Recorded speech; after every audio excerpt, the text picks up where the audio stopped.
Shalom, selamat pagi saudara-saudara yang terkasih dalam nama Yesus Kristus. Kita berjumpa lagi dalam renungan harian HKBP Setia Mekar. Namun sebelum sampai kepada ayat renungan pada hari ini, terlebih dahulu kita bersatu di dalam doa.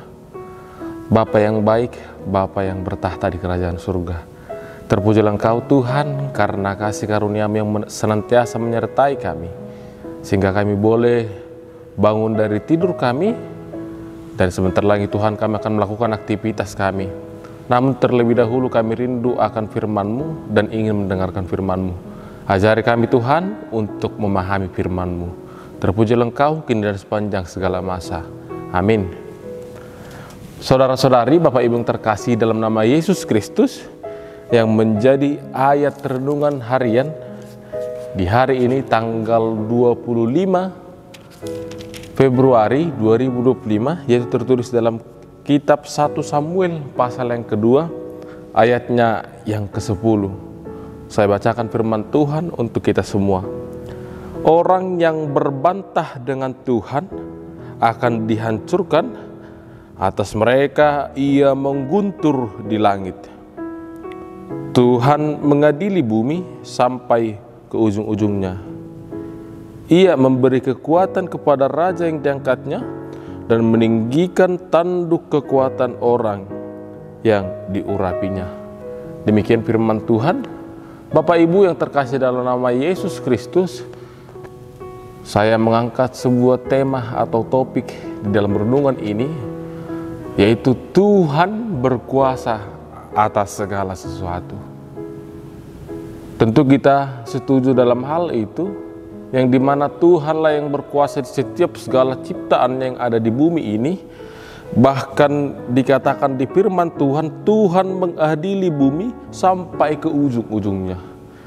Jadi Tuhan dari ujung ke ujung bumi ini, itu adalah kuasa Tuhan.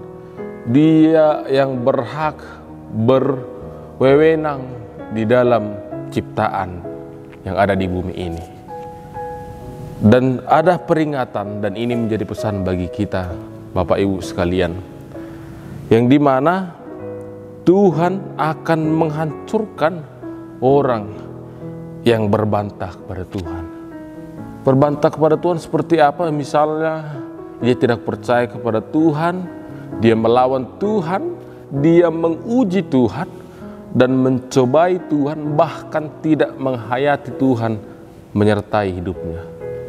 Contohnya Bapak Ibu, orang yang membantah dan sempat terkabarkan viral di kalangan kita saat ini, yaitu ketika masa pembuatan peluncuran pertama kapal Titanic, yang dimana pembuat kapal Titanic itu mengumandangkan bahwa ketika diluncurkan kapal ini, Tuhan pun tidak bisa menenggelamkan kapal tersebut. Dia merasa bahwa Tuhan tidak bisa menenggelamkan saking dengan kuatnya kapal ini dibuat mereka. Namun nyatanya kita lihat gunung batu es itu dapat menghancurkan kapal tersebut. Sama halnya juga ketika Presiden Belanda, Bapak Ibu, yang mengatakan bahwa Tuhan juga tidak bisa mengalahkan dalam proses pemilihan dia, karena akan banyak orang yang memilih dia menjadi presiden. Tapi nyatanya apa? Memang presiden tersebut menang dalam kompetisi itu. Namun setelah dia memenangkan itu, dia justru mati diakibatkan oleh serangan jantung. Bapak Ibu, apa yang mau dikatakan dari firman Tuhan ini? Bahwa Tuhan itu sangat tegas kepada orang-orang yang membantah dia, orang-orang yang menguji dia, yang melawan dia, dan tidak menghayati Tuhan di dalam hidupnya.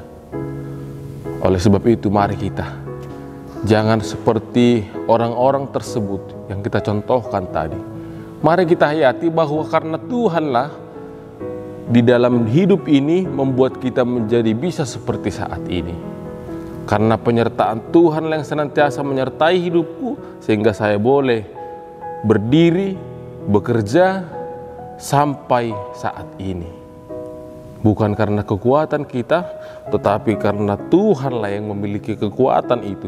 Dialah yang berkuasa di dalam hidup ini.